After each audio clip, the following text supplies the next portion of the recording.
Hi everyone and welcome to episode 47 of TeachTechPlay. I'm Eleni Karitzis, the host and founder of TeachTechPlay. We've got a fantastic show tonight and I can't wait to introduce our wonderful presenters.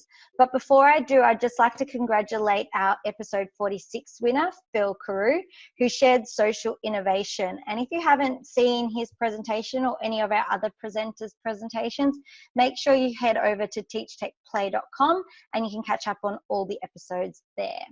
Now, without further ado, I might throw over to our presenters to introduce themselves. So, Stephen, do you want to introduce yourself first and tell us what you do and where you're from? Hi, my name's Stephen Elford. More commonly online and social media, I go by EduElfie. I am employed by the Department of Education and Training Victoria to help and support schools in implementing Minecraft Education Edition. I'm also a global Minecraft mentor, which means I can support schools around the globe in their efforts to use Minecraft as a learning platform as well. Perfect, thank you, and it's great to have you here. Next up in tonight's show, we'll have Jackie. So Jackie, you're returning to the show, which is great. Do you want to tell us where you're from and what you do? Because I know your role has changed. Thank you, Eleni. I'm Jackie Child. I'm a part-time teacher librarian and also the Junior School Technologies Coordinator. I'm at St Aidan's Anglican Girls' School in Brisbane, Queensland. Perfect, thank you. And we're excited to have you here because I know your last presentation, a lot of people loved what you shared. Then we've got Hayley. So Hayley, do you want to tell us what you do and where you're from? Yeah, so my name's Hayley Buckley. I'm not a teacher, but I've founded a program called the Blossom Program. It's an in-depth program, but in a nutshell, we're aiming to make the schoolyard a friendlier place for young people. Perfect, and I know you'll be sharing more about that later in the show. And perfect. And next we've got James. Now, James is all the way in Bangkok. So do you want to tell us a little bit about yourself and what you do? Sure. Hi, I'm James. I work at a school in Bangkok called Padawan Demonstration School. I'm the IT head for the school. I've been here about 18 years, and we have a small program that is designed to help with teacher training for Thai teachers around Thailand. As a part of that, we introduced Google Apps at our school around about 7 years ago, and since then I've helped organize a number of the Google Summits across Asia. In fact, this weekend I'm traveling to Qatar and then on to the Czech Republic next week to do some Google training as well. Perfect, thank you. And I know I've been lucky enough to do some of those training days with you guys as well over in Asia, which is very exciting. And I'm glad we finally got you on the show because I've been trying to get you.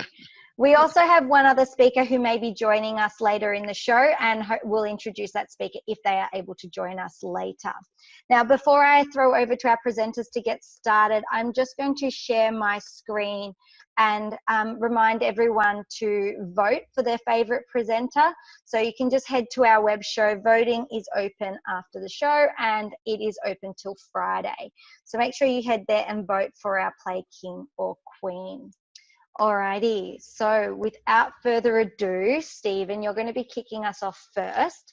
So let me know when you are ready and your screen is ready, and I will start the timer, and you'll be sharing with us Minecraft in maths. So right, I will hit share on the screen, and 4 minutes isn't very long. No, but do your best. I have faith in you. All right, okay, here we go. So I'm going to share about Minecraft and maths. I've got a few worlds here that can show from early primary up into sort of upper secondary. My favorite is probably getting kids to critically reflect on the difference between experimental and theoretical probability with this map that I made and lesson that's available for download as well. So what kids can do in this map is they actually sit here and work out. There's a rumor going around the internet that these are not truly random. So there are 9 slots in these items here, and when you press a button, it shoots out one of those items. And the rumor is that they aren't random, so we get the kids to actually come in here and test that out and see whether they are random or not. So that's that's sort of my favorite probability lesson. And then they can come over here and test their understanding of theoretical probability by looking at sort of arrays of sheep breeding. So that's one option for probability. If we jump back out, we can go into multiplication, so showing how they think about maths. I think one of the biggest things I found just before I left the classroom a few years ago, kids think differently in this day and age well, that's probably not true. They are able to express in different ways how they think than what we were able to when we were a bit younger. So this number here is 2,457. If they needed to work how that was multiplied by 8, so that's 4-digit by 1-digit multiplication, here's one way they could represent that. So that's the same number copied 8 times with a little bit of maths on the front here to sort of give an understanding, and then a final response here about what that actually equals. That's one way of looking at it. What I found is that kids will actually break it apart and do things like this, and multiply it by 8 in that way, or even just work it out like this. So there's plenty of options there for getting kids to visualize their mathematical understanding. And if I go TP 19,656, no, I did that wrong. What was the number? Oh, well. You put in 16.6, not 19.6. 19,656. Didn't help. Next map. I promise that is actually set up properly. You've got 1 minute. 1 minute. Okay, I'll share this one. This is one I'm very proud of. This takes you up into the sort of year 7, 8, 9 area of schooling, where you look at slopes of lines. So students are tasked with creating bridges between different floors of these 4, 5 buildings. I can count. I'm a maths teacher. So students go and they get given a job. So they go into a job area and they get given a random job that is assigned to them.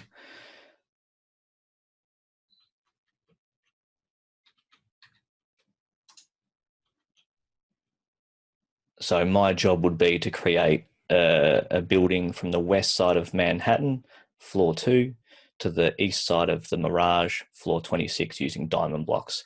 So I would then leave here, and Mirage is this one here, and Manhattan is probably this one.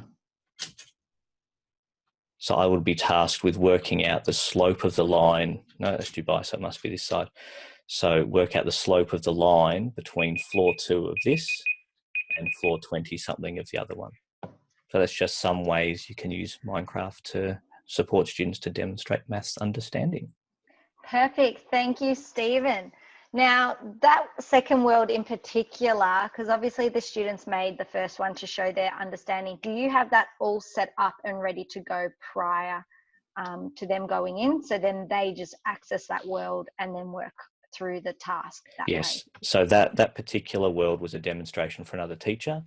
I set that up I got asked, how would you teach this outcome to students? And I said, well, this is one way I would support students to visualize that mathematical thinking in Minecraft.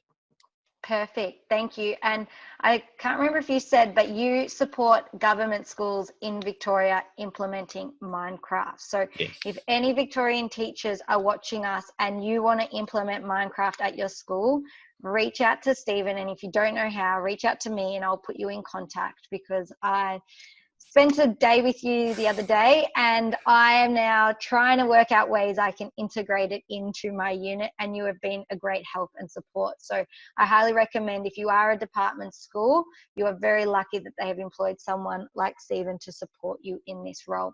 Were there any other questions from any of our other presenters? Yeah, Eleni, I've got something for Stephen. Stephen, awesome. Minecraft, I love it. Play with my kids. Quick question. Who's building these worlds? Have you put these together? Most of them, yes. I put together I've been working in Minecraft education since 2011, way back when it first started. And over that time, I've had heaps of ideas and quite a bit of time to build these maps. Now I just get paid to do it, which is even better. But generally, I make these worlds to support teachers locally specifically at the moment, but they're available to everyone around the world to use. And they range from the maths ones I showed tonight to literacy, to geography, social studies, all sorts of stuff. And I can see, Lara, you've just joined us and you might be able to answer this, but I know that in Australia, correct me if I'm wrong, Stephen, but nearly all government schools have access to Minecraft. Is that correct? I'm pretty sure. I'm pretty sure it's the eastern side. New South Wales Department, Queensland Department, Victoria Department, and I think Tasmania and South Australia are getting there. Okay, perfect. Thank you. And Lara, do you know about New Zealand with Minecraft, if they have it accessible? Yeah, it's just become free for all schools and students in New Zealand in the last couple of months, or towards the end of last year, I think it was. Perfect. And Lara, welcome. Thank you for joining us. I'm so sorry. No problem at all. I'll jump over and introduce you because I think, Jackie, do you have a quick question for Stephen?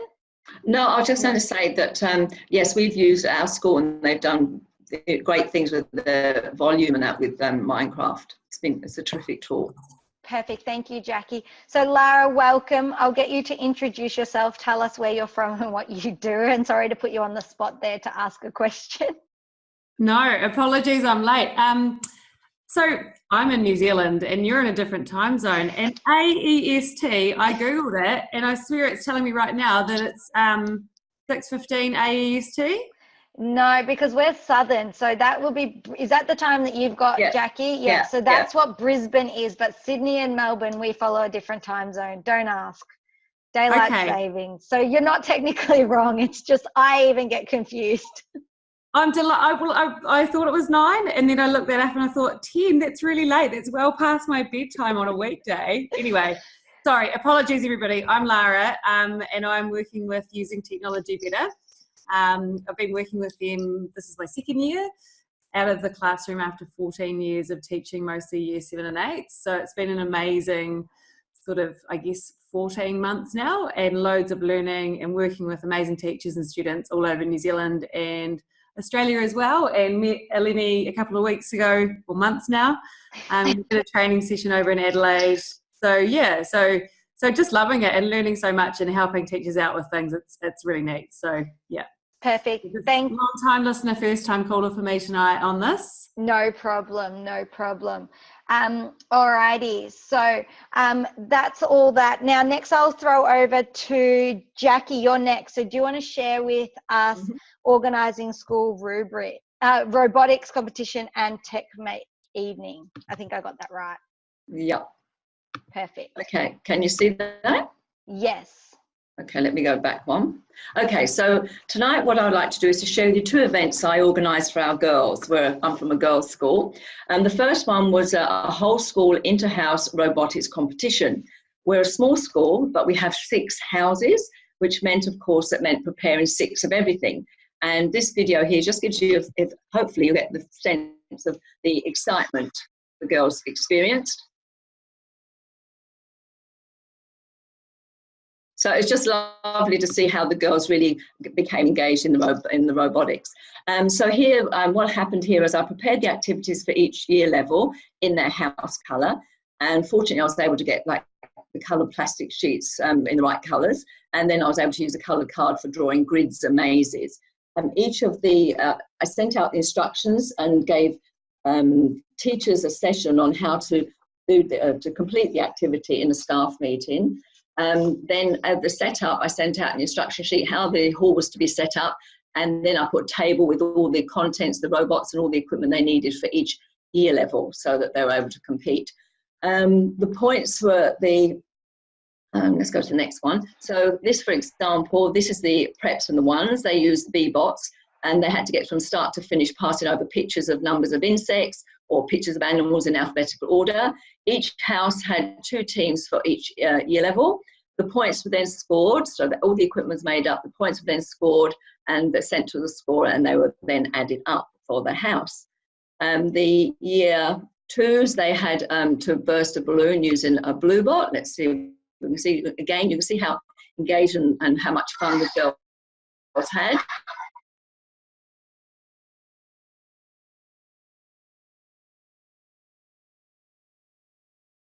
I won't play the whole thing, I'll run out of my time.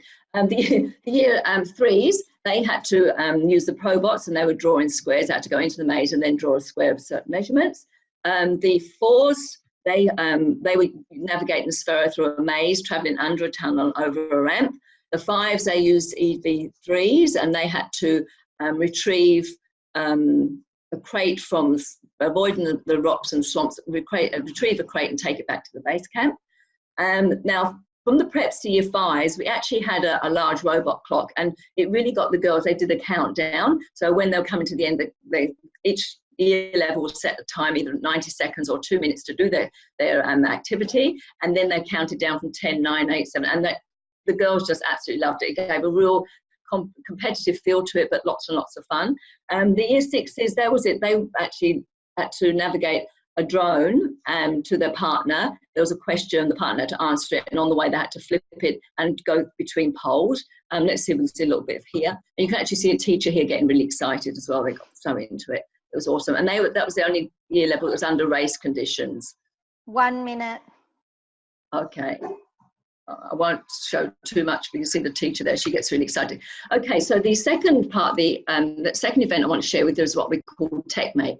TechMate, it was an evening where the girls brought in a significant male in their lives. It could be a dad, brother, uncle, whoever, and they were going to have the evening spent with technology. This was a great bonding time. It was also quality time they could spend together. We have a mother and daughter book club, so I thought, why not do it for dads and daughters and granddads and doing robotics. This particular term is robotics. I started the evening by sharing research on STEM and girls, and also the skills that are important for the future. I briefly explained activities in the apps, but the girls were able to guide their own TechMate. The evening, you could see there were lots of different activities. We used Spheros and Probots, Elford. We had our humanoid robot. I'll see if this one shows just a feel of the evening. The girls really busy. This is that courtyard I was talking about for the school, outside my code and robotics room. It's a great evening. They really liked it. Oh, my time's up. Okay, so I'll go to the next one. You can see some pictures here. I had some great feedback from the evening. Because Granddad there, he was able to program an EV3 to get to a crossing, wait 3 seconds, and then get to reverse park the EV3 into a garage. You can see the humanoid robot there, and there's more activities. A lot of those activities are actually on my blog called Tinkering Child, so if you want to find out any more, and you can download the instructions and all the plans and guides and all the worksheets and that available on my blog. So you're more than welcome to have a look and find out more. Sorry. Perfect. Thank you, Jackie. That is awesome. Do we have any questions for Jackie? No? I think it's just amazing, Jackie, how you have included parents in that. And I can see that the coding and the robotics, you're not just educating the students, but you're also educating the whole community. Okay, yeah. It's building that community spirit, which we liked, and the fact of girls, because there's been a fair bit of research on, how much time that the girls are spending with their dads and brothers and so on. So it was a good evening. We had brothers, we had uncles, we had granddads, we had dads, we had a whole range of males there. It was wonderful. Perfect. And next term we're hoping to be doing it in our maker space, so they'll be actually creating and making things probably with the little bits next term. So perfect. Yeah. Thank you, Jackie. That was absolutely wonderful. So next up, we have got Hayley. And Hayley, you'll be sharing with us all about the Blossom program that you have created. So what I will do is I will put the screen on you. And once you're ready, I'll start the timer. So let me know and you can get started. Hi, my name is, it's Hayley Roper in the world of Blossom. This is what the Blossom program looks like. There is a school-friendly looking version, but recently married to Hayley Buckley now. I've mostly been in the health and fitness industry, but I'm also an author, and the Blossom program is my second published book. I published the Blossom program. For me, high school was a really hard place. I had very low self-esteem, and as a result I was a continual target for bullies. I found the schoolyard to be quite a terrifying place. So I think for me the Blossom program was something that was always looming in the background, and I've always felt this desire to try and make a change and make things better for young people. And I have all this wisdom now, and I look back at me as a 13-year-old girl being bullied in the schoolyard and going home and continually worrying about it and not wanting to be here. And I just feel like, why didn't I have all this wisdom then? And I want to get into schools, and I want to be able to share the wisdom so that no young person has to feel the way that I felt or go through it in such a hard way. So over the last 4 years, I went back to uni and I did adolescent counselling, and I started doing my own research and just trying to understand the bully and get inside the bully's head and just try to understand it all a bit more. And my mission is to not only build resilience in young people, but to put a stop to bullying.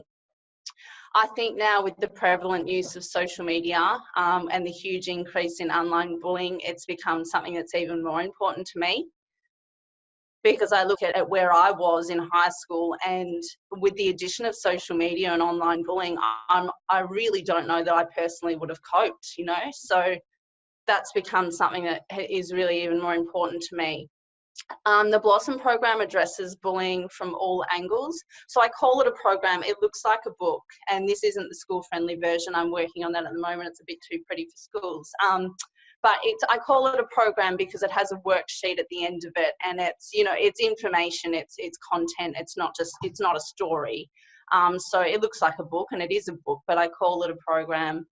It addresses bullying from all angles, so the victims, the bullies, the bystanders, and indirect bullies, and it aims to stop bullying before it starts. I look at schools, I find it so strange. They spend all this money on and time on counsellors who often deal with the repercussions of bullying. With the Blossom program, I want to get in there and teach the program before those issues start, and hopefully minimise the impact the bullying has on young people. I like to think it's a pretty powerful tool in terms of changing the mindset of bullies. 1 minute. Yeah. Oh, okay. So in a nutshell, I mean, Blossom believes that if young people are happy and resilient, then they will only want to be nice to each other. And obviously that's one little minuscule part of this big program, but she teaches that you should only surround yourself with positive people and to treat each and every person the same way that you would treat your best friend. The Blossom program refers to a glass that sits inside of you called the happiness glass. And when your glass is full, you feel energetic, positive, kind, and happy. And we teach how to keep your glass full. There's 17 modules. Bullying, which is the main one, and we think it's probably the most important, and a lot of research went into this topic. There's social media, body image, self-esteem, integrity, nutrition and exercise, peer pressure, how to deal with negative emotions, being present, choosing positive relationships, looking after your skin, broken families, and material possessions. So it's basically tackles all the issues that young people face today and teaches them how to approach those issues in a really healthy manner. Perfect. Is that, did the buzzer just stop you, or was there anything else? No, I mean, yeah, obviously I could go on about it forever, but no, I'm good. No, and I think it's absolutely fantastic that you've created that. And, you know, for us as teachers, we see bullying every single day. And I know for you, it's personally a connection that you've had, but also you've been in that fitness industry. And, you know, with social media and the way that social media is impacting our students, particularly our girls, I feel that boys in bullying, they sort of just get physical a lot of the time, but for girls, a lot of the time it's hidden behind screens, and they do it in a much more, what's the word I'm looking for? Cowardly way. Yeah, but it has an even worse effect in the long run on what it is actually doing. And I think this is something that, you know, a lot of schools are becoming and addressing at the moment. You know, I know my school has 2 pretty much full-time psychologists working at our school, dealing with a range of problems and supporting the girls with a whole range of things. But, you know, it looks, from when I spoke to you and you first spoke to me about the Blossom program, I said, let's get you on and willing to help you and get it in schools, because I know that particularly for students, it's something that they don't really have. And, you know, even if it's a book that if a parent's even watching here tonight, they can always get it. Absolutely. Or head on to your website, which we will share out, and via our social media as well. You know, they can get that and get in contact with you. Were there any questions or comments from our other presenters? I was just wondering, what age group is it aimed towards? Well, I think the problems start obviously quite young. I'd like to get in at around grade 4. Because for me, that's when it got bad and it progressively got worse. And I think if we can get in at you know, that age before they, I think to deal with the issues after they've already begun is a lot harder. I want to try and get in there and teach all these mindsets and behavioural patterns and, you know, kindness and just all the repercussions of bullying before they start. So ideally, I want to go in at grade 4. Perfect. I think that's when their impact, that's the age that they're really in, that those things are more impactful. I mean, when you're really young, yeah, there's elements of bullying, but I don't think the people that young are as impacted and affected by it. Yeah, no, and I completely agree. I know that the year 4, that's when they're not meant to be on social media and all those other things, but we all know that a lot of those kids are on it that definitely shouldn't be on them. And even with a lot of the games, you know, I even know of some kids having issues, you know, on Minecraft, not the EDU version, but the actual Minecraft version, and other games that they play, things always come up. There are chat aspects, there are elements there that we need to support. And I think even as they progress through, there's also that body image thing that comes out today with social media. Yeah, there's so many different elements of the program, and the student there'll be different things that reach out to different students, I guess. I mean, some people might not have an issue with bullying, but there could be body image stuff, and it's not teaching as if it's already happening. It's setting up those right mindsets before they happen. So it's not making the assumption that they are going through anything at all. It's just getting everything. It's also brilliant because it helps them to be aware of what other people might be going through too, and to be Absolutely. I was just going to say, it sounds amazing, and I can relate on a couple of levels. And like you, high school was a pretty tough place to be a lot of the time. And I look back now and I can see kind of reasons why that happened. But I don't know if I would have made it through if social media had been around. So, and having taught intermediate, you know, 11, 12 and 13-year-olds for quite a few years. Wow. Oh man, those kids do it tough sometimes, and they don't help themselves, but they don't know how to. So anything we can do to help them and give them that structure and support is amazing. So kudos to you. Thank you. Well done, Hayley. We're going to keep moving, but I know that if anyone needs any questions or anything in regards to Hayley or want to get Hayley to come out to their school, I'm more than happy to put you in contact with her. Next up, we have got James. So, James, you're going to be sharing Google News innovative. Yeah, I can't even talk tonight. and gift charts. I'll get it out eventually. I've stuffed up 2 titles so far. You'll probably do a much better job than me. So let me know when you are ready and I will start the timer. Thanks, Eleni. Yeah, go for it. Off you go. You know, Eleni, I've just lost all my tools to share my screen. I'll pause the timer. I'm nice. Oh, you've lost them all. Are they not down the bottom of the screen? No, they've completely gone. Up the top? Oh, there. 1 second. I can flick to Lara. Okay, I've done it off the toolbar. There we go. Oh, look at that. Good job. All right, you can start and I'll start the timer. Awesome. Okay. So yeah, I want to share a Google News Initiative. So I work with a lot of the Google summits across Asia and the Middle East, and Google News Initiative is something that I think a lot of people aren't aware exists in the Google ecosphere. So just to open this up for a second. It's a collection of tools that Google has built up for journalists globally, from data tools to sharing to search to trend reports and so on. But what it really is, it comes down to a really powerful set of tools in education when we're thinking about digital literacy. Now, if you want to have a look at it, here's the URL just down here. The mission behind it and how Google put together these tools is thinking about quality journalism, sustainable business models, and then empowering user through technological innovation. That's what Google says. What it really comes down to is enabling journalists around the world access to the same tools that the New York Times has, or CNN, or the BBC, the same powerful tools. Now, if we go through into the Google News Initiative and just have a look at the front page, when you log in and you look at all the different programs they have, you can see they have News Innovation, the Google News Lab, all of this stuff down here. There's a ton of resources here. But what I really wanted to quickly draw your attention to is the Training Center. Now, the Training Center exists for journalists, but I can easily see how this can be used in education as well. And if we scroll down here, they've got a number of different courses available.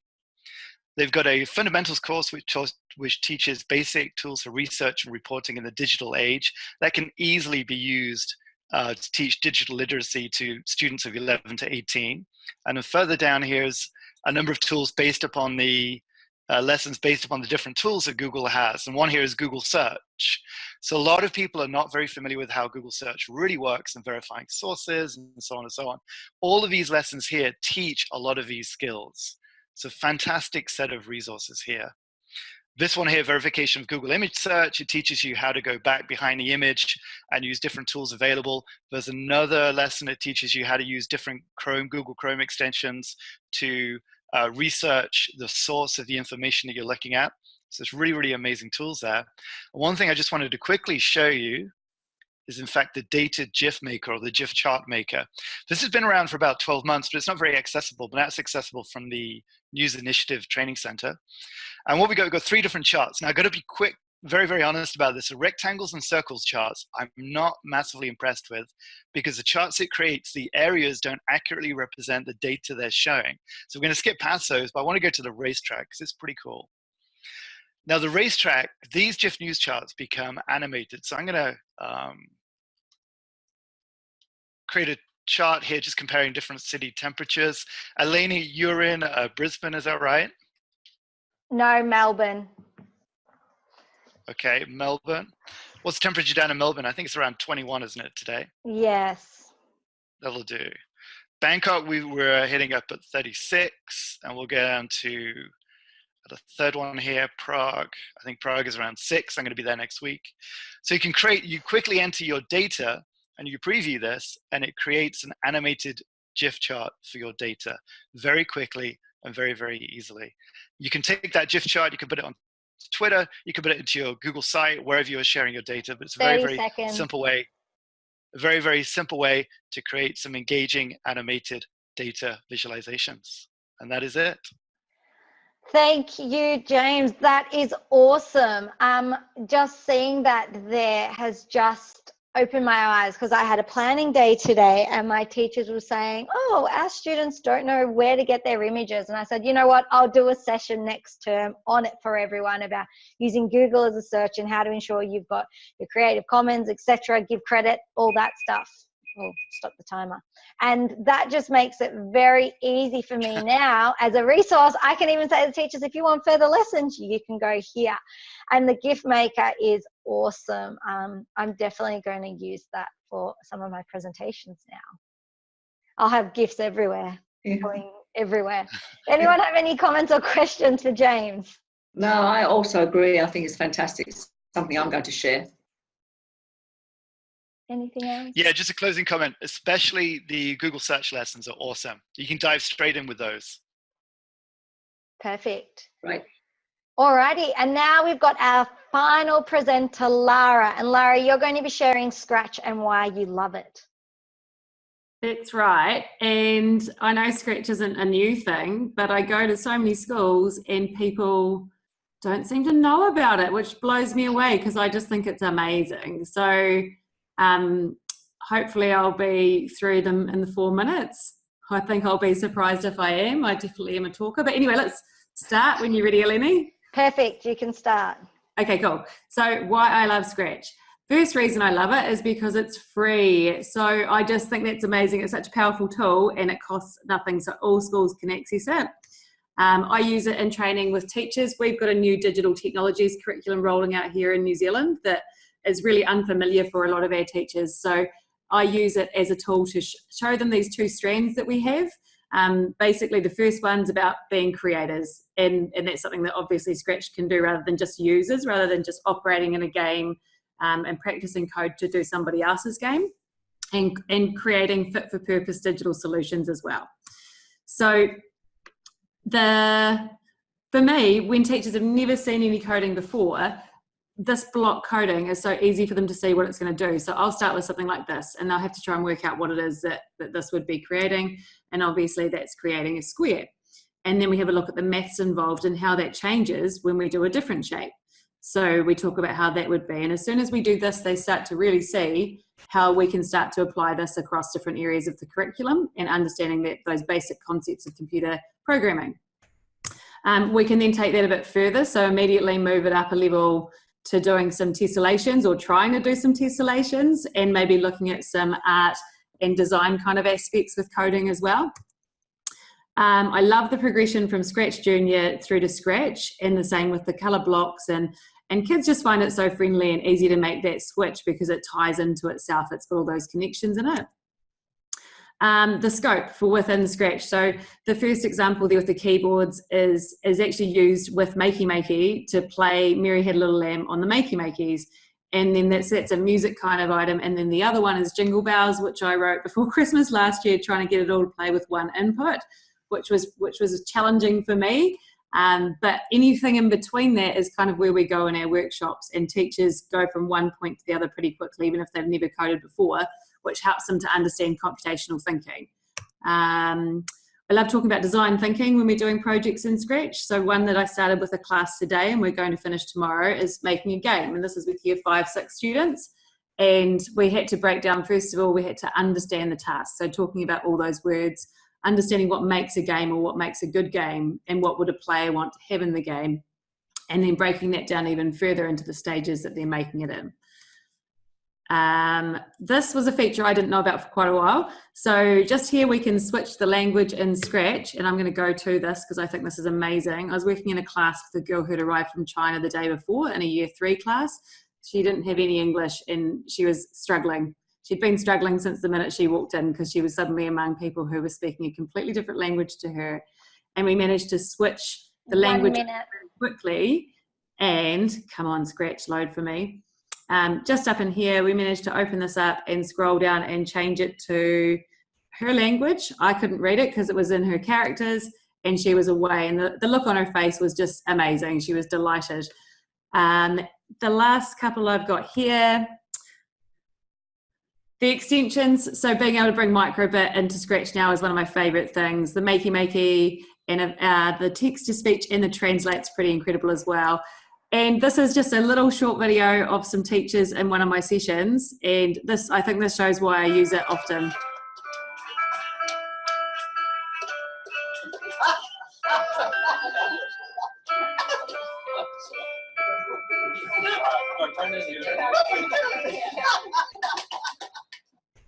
So it's always engaging, it gets people laughing, and they come up with loads of different solutions. So with that, introducing teachers in New Zealand to the new curriculum, I can hit off a whole lot of those outcomes and unpack that language and vocabulary that's really new for them. And it's, perfect timing, Lara. Well done. And yes, I think I agree with you in regards to Scratch. It's something that has been around for ages, but so many people don't know about it. And even Scratch Junior for, you know, your early prep 1s, 2s, for them to retell stories and code the character to move through is quite amazing what they can do. And it's a great starting point for them. And then it just continues to develop as they get older. Were there any questions or comments for Lara? No, I just love the Scratch 3 that with the extensions, it's fabulous. Perfect. Can I throw in there that you can do that in Minecraft now as well? Hey, don't get me extension. I'm a Minecraft convert too. It's I was just doing a Minecraft session today, so I hear you, Stephen. But I think Scratch has its place, as you say, as like start to end. Minecraft has a place there as well, but Scratch goes from start to finish. Minecraft is somewhere in the middle there.